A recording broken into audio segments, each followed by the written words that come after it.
अब हम करने वाले हैं मेंटल मैथ क्लास 8 का लास्ट पार्ट। मैं हूं हरी सर और आप देख रहे हैं मेरा यूट्यूब चैनल चलो कदम बढ़ाए। और इस लास्ट पार्ट में मैं आपको एक बात बताना चाहता हूं, जो बच्चों की शिकायत रहती है, सर हमारे पास न्यू मेंटल मैथ नहीं है, ओल्ड है।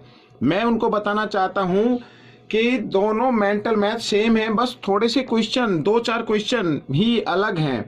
तो आप ज़्यादा से ज़्यादा प्रैक्टिस कीजिए और किसी भी मेंटल मैथ क्विज में पार्टिसिपेट कीजिए। और एक और इम्पोर्टेंट बात, ये मेंटल मैथ आपके फाइनल एग्जाम जो होंगे उसमें भी काफ़ी हेल्प करेगा। तो प्लीज़ इसे ध्यान से देखें, देखकर दूसरों को बताएं और वीडियो अच्छे लगे तो शेयर कीजिए।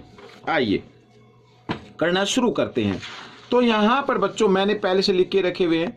देखो बच्चों, आप मेरी वीडियो को लाइक जरूर कर दिया करें, ठीक है। लाइक का जो बटन होता है, क्योंकि ज़्यादा से ज़्यादा अगर लाइक होते हैं वीडियो पे तो उतनी जल्दी सर्च बार में दिखाई देता है। देखो क्या कहता है question, after 4 years A will be 3 times as old as he was 4 years ago, find his present as.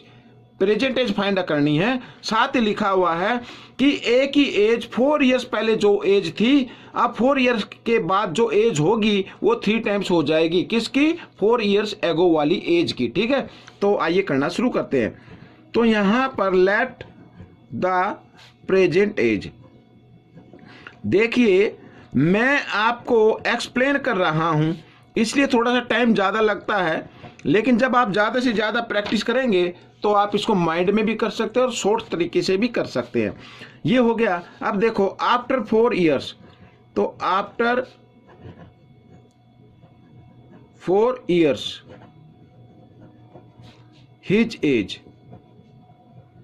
तो क्या होगी, जो एज है उसमें 4 year ऐड हो जाएगी, ठीक है ना। और बिफोर 4 years शॉर्ट में लिख देते हैं,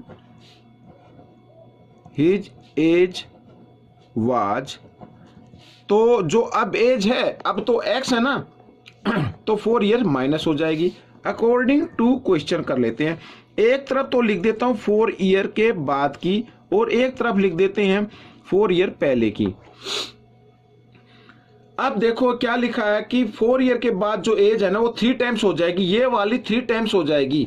अगर मेरे को इक्वल रखनी है, इक्वल बनानी है दोनों नंबर, तो मेरे को ये जो 4 years एगो वाली एज है इसको 3 से मल्टीप्लाई करना होगा, तब दोनों इक्वल होंगी, ठीक है। अब ये 4 years मीन्स 3 times है, हमें नहीं दिखाई दे रहा है लेकिन क्वेश्चन में लिखा हुआ है। आइए करना शुरू करते हैं। तो x + 4 इक्वल 3 को x के साथ मल्टीप्लाई किया 3x और 3 4 जा 12। अब 3x को ले आओ इधर, ये माइनस का हो जाएगा बच्चों, और इक्वल यहाँ पर आ गया -12 और +4 इधर आकर -4, और यहाँ पर बच्चों दोनों को प्लस कर देते हैं, -12 और -4 कितना होता है, -16, ठीक है। आइए इधर कर लेते हैं। अब यहाँ पर बच्चों देखो ये माइनस, ये प्लस, माइनस प्लस माइनस, तो 3 में से 2x माइनस 1x माइनस कर देना है, तो 2x आ जाएगा, बड़े नंबर के सामने माइनस इसलिए माइनस का आ जाएगा, और -16, माइनस से माइनस का साइन काट दिया, x = 16 और 2 इधर मल्टीप्लाई की फॉर्म में, यहाँ पर डिवाइड की फॉर्म में आ गया, 2 से डिवाइड किया तो 8 आ गया, और 8 years ये आपका आंसर हो गया। उसकी जो प्रेजेंट एज है ए की वो 8 years है, ठीक है। ये क्वेश्चन सोल्व हो गया। आइए नेक्स्ट कर लेते हैं।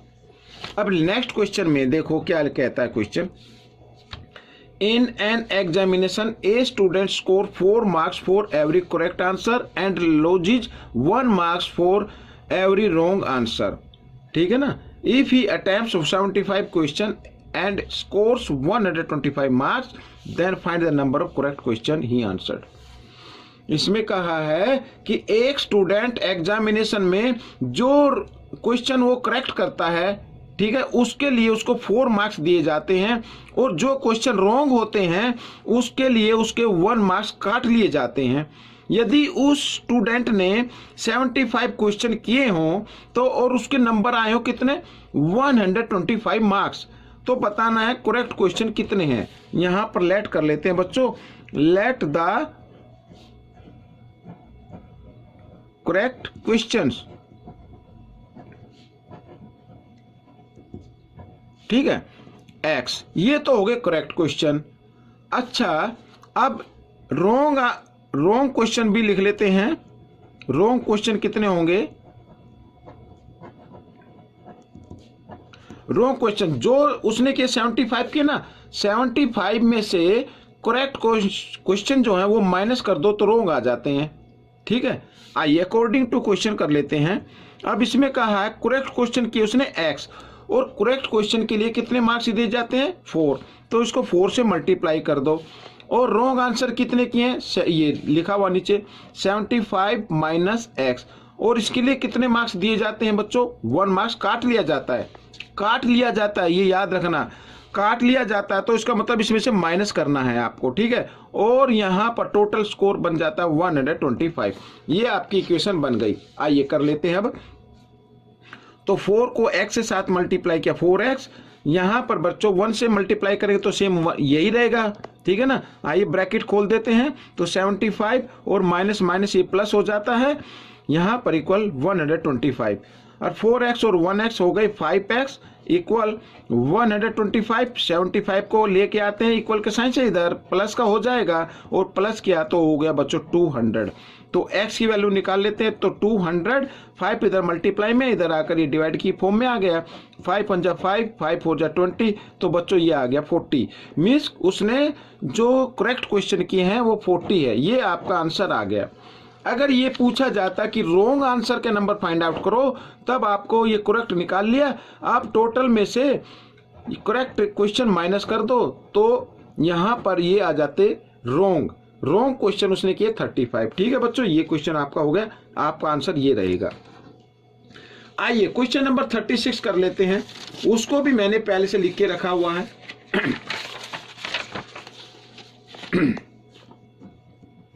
देखो क्या लिखा है, A is 20 years older than B। अब यहां पर देखो, यहां से यहां तक पढ़ने में आपको पता चल गया कि A की एज गिवन है एक तरीके से, B की नहीं है। आगे देखो, he is also 6 times as old as B। साथ ही लिखा है कि ये जो A है ना, ये 6 टाइम्स भी है। What is their age? उनकी एज क्या होगी? अब यहां पर A की एज है इनडायरेक्टली, तो B की एज हम मान लेते हैं। Let the age of B equal to x years. ठीक है, द एज ऑफ A की एज है, जो B की एज है ना उससे 20 ईयर्स ओल्डर मीन्स बड़ा है, ये आ गया अकॉर्डिंग टू क्वेश्चन। अब बच्चों यहां पर लिख ली मैंने B की एज, और यहां पर लिख लेता हूं किसकी? A की एज। ठीक है, अब इसमें लिखा है ये जो A की एज है ना, ये साथ साथ 6 टाइम्स भी है, यानी 6 से मल्टीप्लाई। ठीक है ना, 6 टाइम्स का मतलब होता है। लेकिन अगर मेरे को दोनों को इक्वल करना है तो इस B की एज को 6 टाइम्स करना होगा, तब दोनों इक्वल हो जाती हैं। इक्वेशन के क्वेश्चन इक्वल करके ही सोल्व करते हैं। तो 6x, इस x को ले आओ इधर -x, और इधर यहाँ पर 20। 6 में से 1x माइनस किया, आ गया 5x इक्वल टू 20। x की वैल्यू निकाल लेते हैं 20, और इधर 5 से डिवाइड किया, 5 4 जा, तो x की वैल्यू आ गई 4, मीन्स B की एज आ गई। The age of B equal to 4 years. यहां पर बच्चों ये B की एज आ गई। द एज ऑफ A की एज क्या है? x + 20। x की वैल्यू आई है 4, तो 4 + 20 होता है 24, तो यहां पर ये मैंने लिख दिया है। ठीक है, ये आपका आंसर आ गया। Next question, question number 37। देखो क्या लिखा है, 1/3 of a number is 10 less than 2/3 of the number, find the number. वो नंबर हम क्या कर लेते हैं? x कर लेते हैं। Late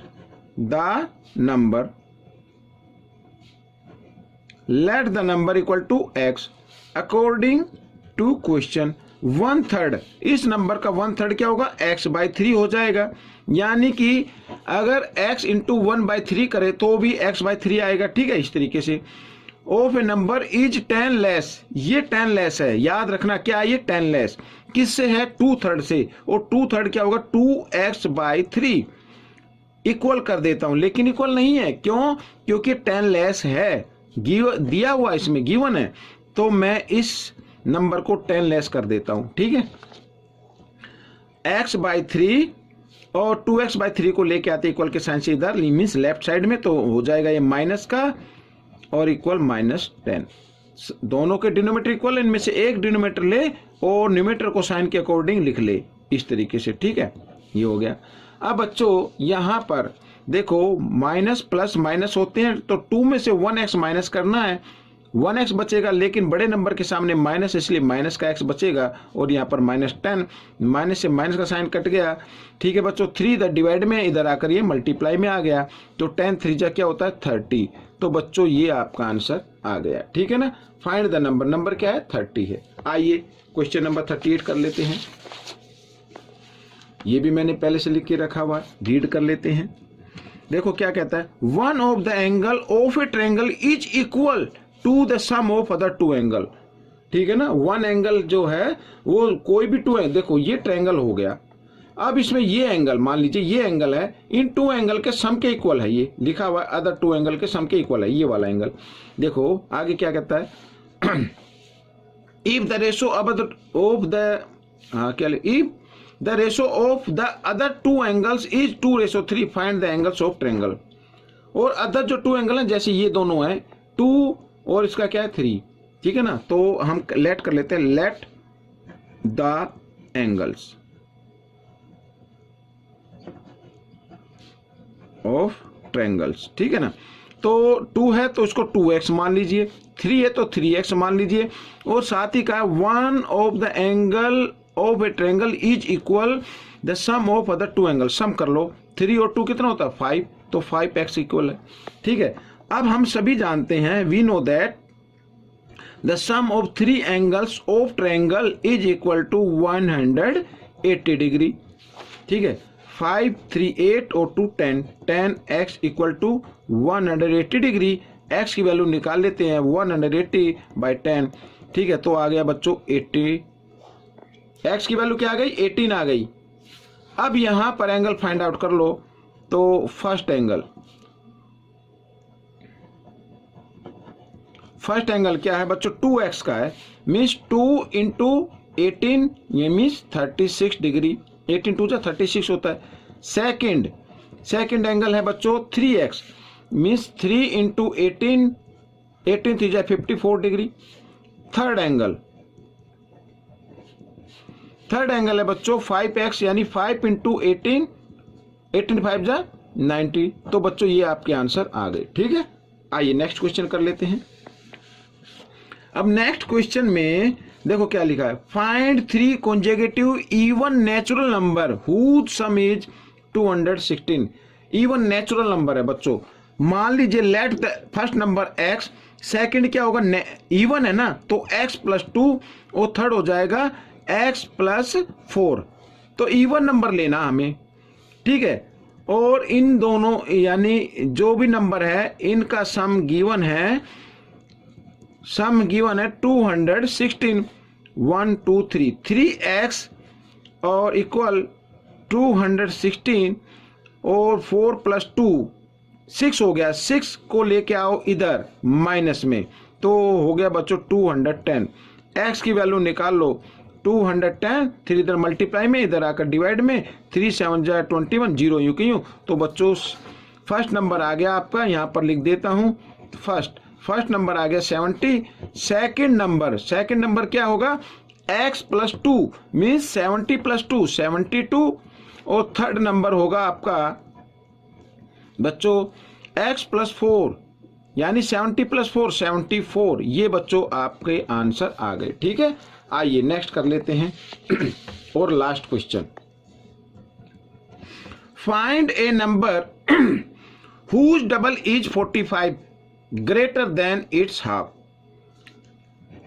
late the number.